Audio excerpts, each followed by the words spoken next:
for Devendra Bhai for giving me such gracious introduction. Today we have to take a topic which, to boil it down to its essence, is intangible.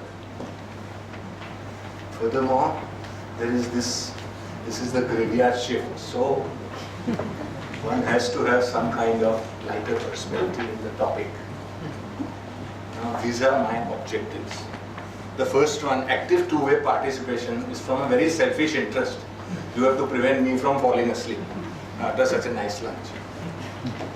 Then this subject again, as I said, it's too serious to be taken seriously. The third one is a Latin phrase which I use. It basically means that I shall speak only when the words in my opinion outweigh silence. So I shall not speak more than necessary. And I also believe there should not be any death by PowerPoint. You will not see any bullets in my slides because of that. And we are anecdotal and experiential rather than academic. Before I start, I just want to point out in a lighter vein to the audience that we've had a very sumptuous lunch. Need to lose calories, and thunderous applause is known to expend at least 10 calories a minute. Let's get started. Intangibles. Basically, this is what Albert Einstein said, I can't better it. And in my limited experience in this field, with due respect to the ladies here, this subject is like a gentleman entering a lady's washroom. Very few men have ever gone there before.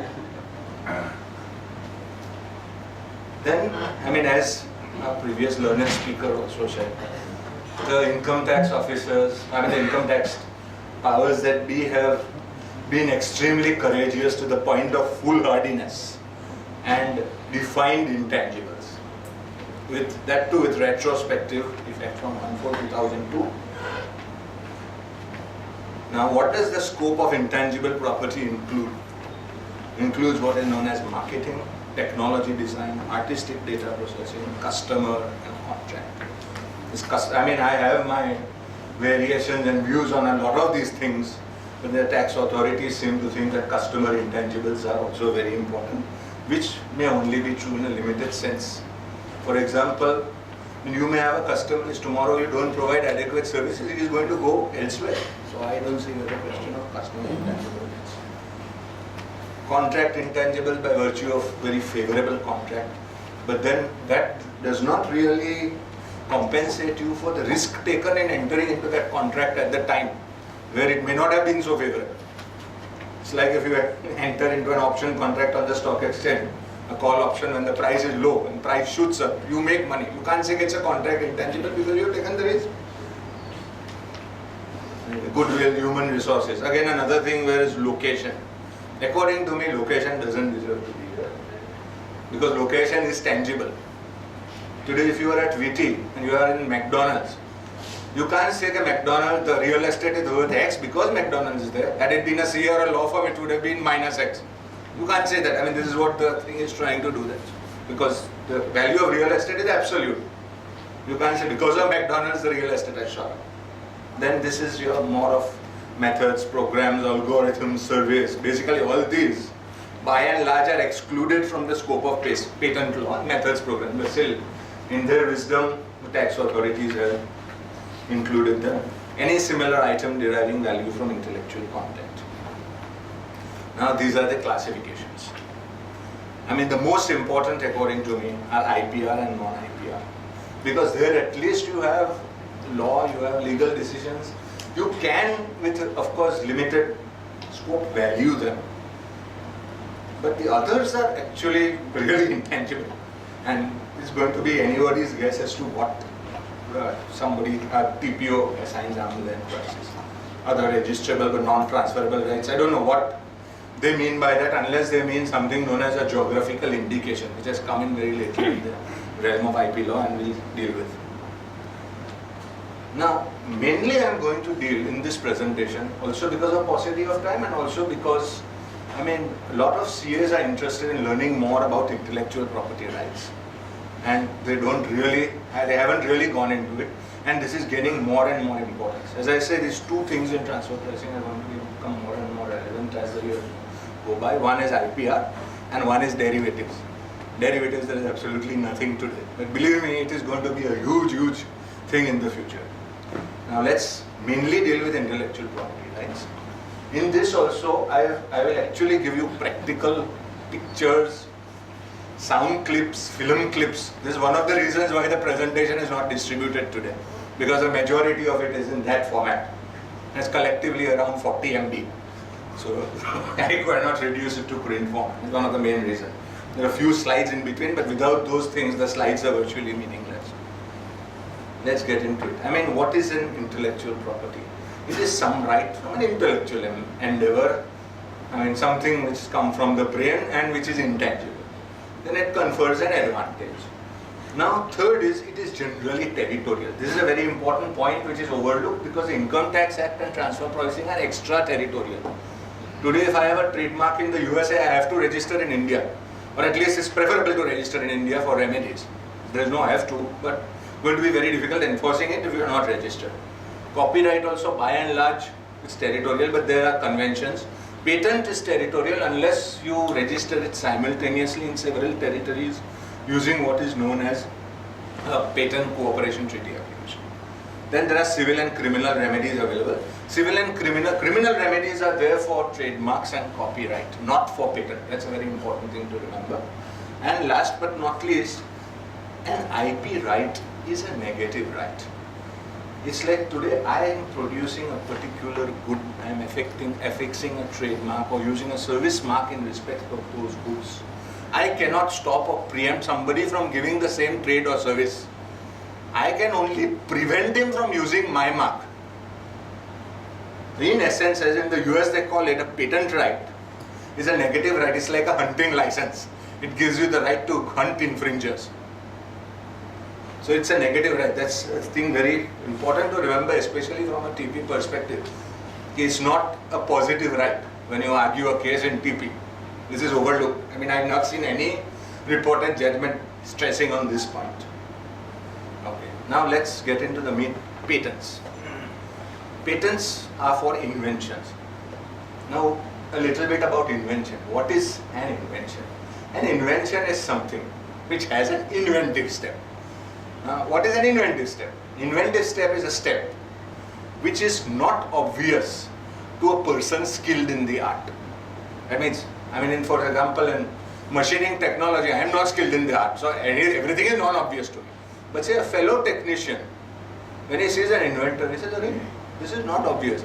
And what is more, this is a very difficult thing to actually quantify, because after it is invented, everything becomes obvious to the person skilled in the art. It is the job of the court to determine that it is non-obvious, job of the patent office. Then it confers an exclusive manufacturing stroke marketing right. This marketing now is less and less. Earlier you have exclusive marketing rights under WTO before the new act came into place. As I said, it needs an inventive step. This last thing is again also not stressed upon, that when you actually file for a patent, you may have several different methods of performing it, but you have to, by law, disclose the best method. I mean, there may be 10 inefficient methods. You may think, no, after that it will go in the public domain, why don't I disclose the worst method? Because of this issue in the US, there was a Dr. Gould who invented a laser. Everyone knows what a laser is. Light amplification by the simulated emission of radiation. That is the full form of laser. So that actually the patent was overturned because it did not disclose the best method. Now, when you apply, you have to be mindful of the specifications and claim. Very, very simple. Specification describes the invention in detail, and claim gives the boundary of the invention. Very similar, like when we all go for a plot of land. At the end in the schedule, we define boundaries. Cadastral survey number says bounded on the east by 20 feet road, bounded on the west by field. Same way, a claim gives the boundaries to your invention. It tells the other would-be inventors what constitutes your invention and what would constitute infringement. We'll come to this in a little more detail later. Infringement. Basically, when I have a patented product and somebody manufactures a product, achieves a similar result, it amounts to infringement. Now, infringement cannot actually be done unless my patent is registered. And believe me, this patent registration is a huge process even in India. It's a very long drawn out process because the examiners are also quite now knowledgeable. Plus, Indian patent laws are very stringent. You won't believe it that what is easily patentable in the USA is not patentable in India. Very difficult. Especially there is a huge dichotomy between Indian law and US law. EU law, yes, more or less in consonance with India, despite the fact that our new Patent Act has sort of been brought in to appease the WTO, World Trade Organization, which actually is a creature of the US multinationals. So there was a lot of pressure on India, despite the fact that earlier we had a superb Patent Act. Despite that, they've taken it. Simple reason being that this is what I'm told by my former late senior who was involved. They say that they just put the gun to India's head for the textile exports. And not only that, even after the act, they've brought in quotas now on textile. So actually, it's a different. As I mentioned earlier, in patents, there are no criminal remedies whatsoever. Whereas in copyright and trademark, there are civil and criminal remedies. And also, of course, administrative remedies, like where you apply to the registry to knock off or rectify somebody else's trademark. Okay. Now, this a little bit about evergreening. Now, patent mein, what is the issue? First, you draft your claims, specifications. I mean, it's over a period of time because you're allowed some time to draft the final claim. So you give your application. Let's say you give your application today. You will be granted a patent if all goes well within about a year's time or maximum 2 years' time. If all goes well, there are no oppositions or whatever. So your patent will be valid from today for a period of 20 years. After 20 years, it lapses into the public domain. No questions asked. Now, certain of these pharma companies. Now, what did the pharma companies do? That they have, pharma companies basically they have what is known as an API, an active pharmaceutical ingredient, and a base, in which that ingredient is assimilated and sold as a formulation or a bulk drug or whatever. These guys had this patent on certain products. Later on I'll come to product and process patent. And when the patent is about to expire, what they did was take a slightly different molecular structure, or actually speaking, not even a molecule, an isomer, what is known in organic chemistry as an isomer, and try and repatent it. For example, basically in organic chemistry, there are carbon atoms and hydrogen atoms in a particular generation. I mean, in a particular way, they are arranged in a particular way for aliphatic compounds, and then there's an aromatic compound. Now suppose the carbon atoms are like this, right? They have a particular property when put in a pharmaceutical base. It has a patent, product patent. So when the patent is going to expire, they take the same number of carbon and hydrogen atoms, rearrange them, say like this, okay? Put it in another different base, and try and apply for another patent. So that is what the Indian courts have come down very strongly on in Novartis case. That this is an isomer, an isotope, isomer, similar chemical thing, similar product cannot be patented. Of course, Novartis argued that this altered formula had less side effects and also was more amenable to human consumption. The court said sorry. That is why it was criticized. In the US, they would have gone through, they can patent anything under the sun. In fact, they've patented potato chips and ice cream in the past, which is there on record. Another thing on pharma patents, we had a terrific Patent Act, 1970, which for pharma allowed only process patents. Process means you have the same drug. I manufacture it by A process, my competitor manufactures the same drug by a B process. He gets a different patent, I get a different patent. Whereas the WTO and a new Patent Act said that product per se has to be patented irrespective of the process manufactured. There is a history as to why process patents were thrown out. But initially, there was a blood pressure drug by the name of Eldomet. The seniors in this room may remember, the very famous hot selling drug, manufactured by Merck Sharp Dome India, or Merindes, it was a listed company. It was very expensive. Then Dr. Reddy's came on the scene, manufactured the same drug through a different process at 10% of the cost. Believe me, Merin went out of business, sold its real estate to Wockhardt, and it's out of India. So that was one of the main reasons. It was like a huge multinational drug company.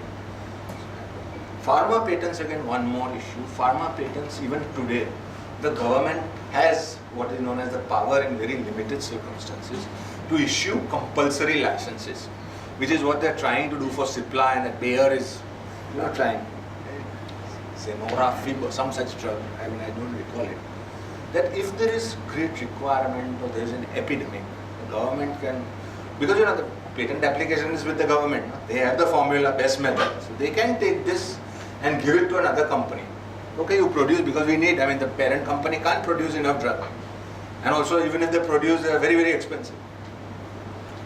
So they can give it to another company. Cipla was given this license and it's come into a lot of trouble. Anti-cancer, yes. There also, that was with Pfizer, and anti-cancer was with Pfizer. The Pfizer drug would cost, I think, a few lakhs a year for a patient, and Cipla's equivalent drug would cost some 20,000 a year.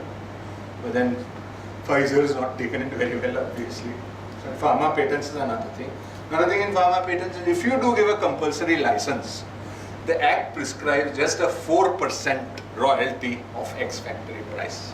It's actually known as a solatium in solace. The legal parlance is known as a solatium. Okay.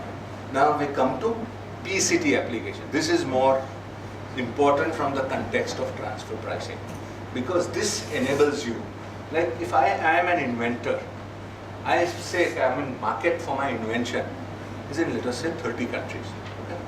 Now I have an option, either I go to each of the 30 countries because patents are territorial in nature and I apply, or I go for what is known as a PCT application. So I can do my home application today. I have another 6 months to apply in whichever countries who have signed the patent cooperation treaty and put a similar application in those countries. Then what happens is, later on, all the applications are examined internationally by one body and an examination report issued. Examination report is basically to show where your invention is not an invention. This is already there, this is prior art, so and so in this country has already invented it. Then it is up to you, when you go before the examiner or even the controller, to argue my invention is different. Your invention is this and mine is this, mine is improved, mine is this, mine is this. You go on. You have to get very, very technical, but you have to argue it. Then what happens is, post that, after the international examination, by then, the 18 months go by. By then you also have an idea. You've applied in 30 countries and at a very nominal cost in the 30 countries. Then you know, okay, out of the 30 countries, basically my product will work only in 5 countries. So then I nominate, because 25 countries go up, and in the 5 countries they enter what is known as the national phase and goes to the national patent offices and are processed in that way. Now, why I am stressing on this is, in case you have any patents or patent applications in transfer pricing, please ask what is the stage of the PCT, because it will have a very strong bearing on the arm's length. ITO will just say, okay, this is Pfizer, this drug, this is your drug, I am attributing same price, and you get murdered, you are out of business before you know it.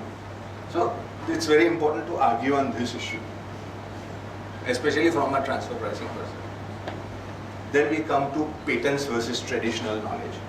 Now, the US or somebody in Germany, I think, actually patented neem, an insecticide made from neem, and actually patented it. But then the Indian government, with great difficulty, got it overruled. Haldi also was on the scope of a patent. Yoga was patented in the US. And yoga is still patented, sorry, not even was. A certain type of yoga you do, you can be sued for infringement because you're not paid royalties. I'm not joking, it's there. So as I said, in the US it's one of the easiest ways to get a patent. Then in the US, integrated circuits are the subject of patent. In India we have a separate act for it. The semiconductors and integrated circuits. Integrated circuits, basically what happens is, every one of you know what an integrated circuit is. Anyone doesn't know. Okay. Integrated circuits, basically, why do they call it? Earlier, in my days in study science, we had these huge circuit boards with different components, capacitors, transistors, thyristors, resistors, used. Then they found that the silicon, which is a naturally occurring material, an abundant material, a silicon wafer which is doped, then a very small particle of germanium metal is introduced and a chip made, and if it's etched in a particular way using acid, behaves like that entire circuit. One little chip. I mean, earlier chips used to have 15 and 20 components. Today's integrated circuits have millions of components. I don't know if any of you heard of Gordon Moore's law. Gordon Moore was the founder of Intel. He says the number of components on an integrated circuit will double every 3 years. And he's proved right so far. Again, speed of the response is much faster. I mean, electricity we think is instantaneous, but it's not. In the complex operations, it takes time.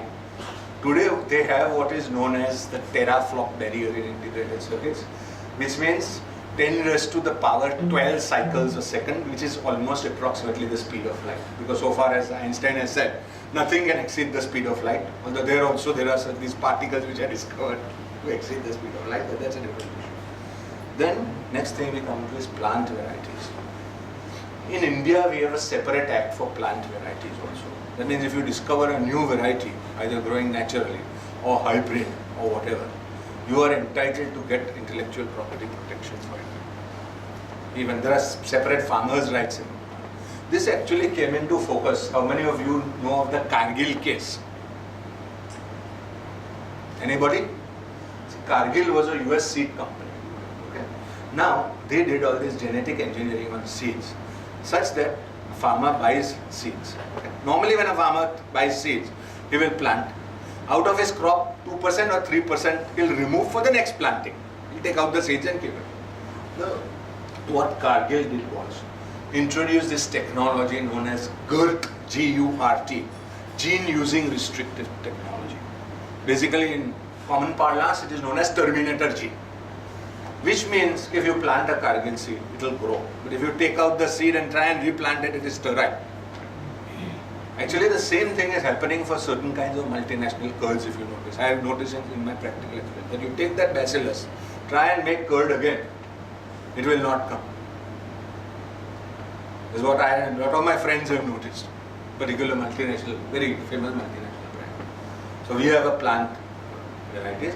Adjunct to plant varieties, we also have what is known as a Biodiversity Act, which is actually for conservation, but has a limited application in intellectual property. Basically, the example on this would be the Jatropha incident. I mean, this British Petroleum has discovered that a certain plant growing in the wild called Jatropha can be used to produce biodiesel. Now, this act prescribes that if a foreign company does this, there are very stringent requirements. In fact, a lot of prohibitions. Whereas an Indian company is more relaxed because they want to promote indigenous. But then British Petroleum has done what it's wanted. Now this is going on. Because it is biodiversity, basically, a lot of people have not even heard about this act. Even IP practitioners haven't heard about this act, to be very honest. I was fortunate enough in doing one matter on this, that's why I came to know. But so they are actually now trying to bypass the authority, the usual bureaucracy, because this authority still doesn't have any power. They say, biodiversity kya hai? Billions involved in stake and all. So this is how it is. Now a little word on US law versus EU Indian laws. This is also very important from a transfer pricing perspective because I've encountered this in practice. Today in India, you say today Namrata and I invent the same thing simultaneously. Namrata beats me to the patent office by an hour. She will be granted the patent in India and in the EU, okay, which is what is known as a first to file. So when I file my application first, I get the patent. US, it is different. US, Namrata and I invent the same thing. Namrata again runs fleet of foot, files her application. Still, I have 1 year to prove that I had invented it first. And I put my inventor notebooks, this day I did this, that day I did this. And I can file an interference proceeding for 1 year and get Namrata's patent thrown off the book. Even before an opposition, ab initio. So this is something which one must, be mindful of when you are examining transfer pricing in relation to patents filed in the US. And it's the second difference also between Indian laws and US laws is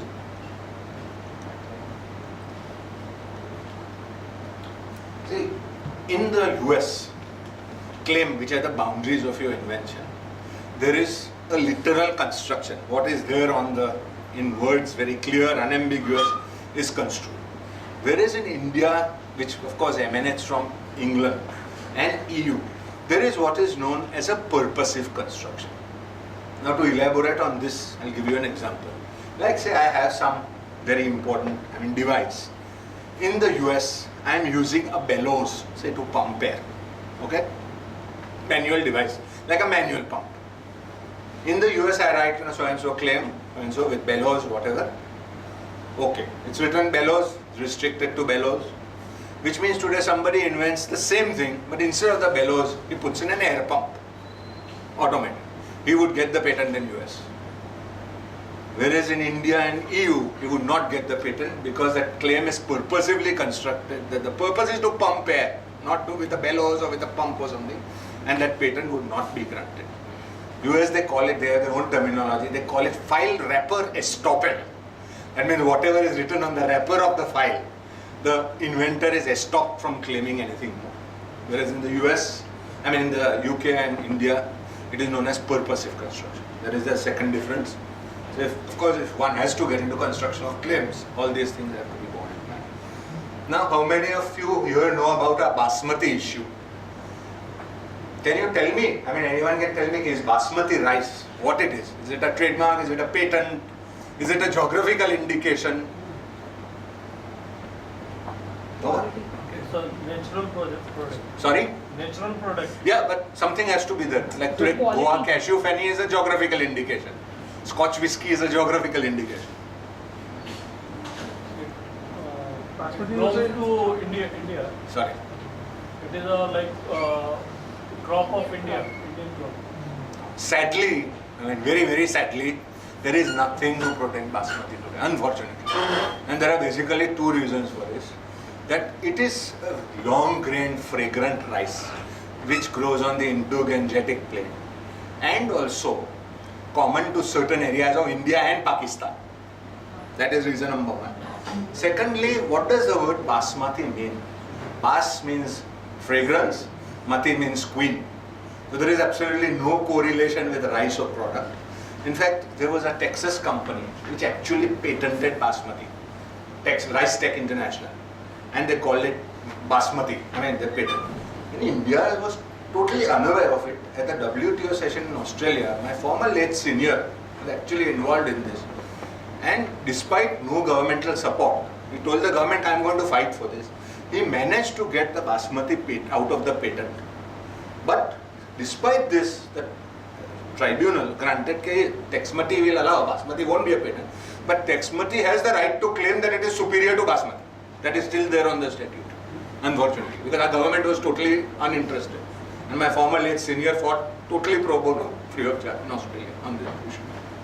Certainly, I was working for one of the best IP councils in India by the name of Mr. Debton Narwal. No more, it just expired last year. There is a basmati issue. Okay. Any questions on patent?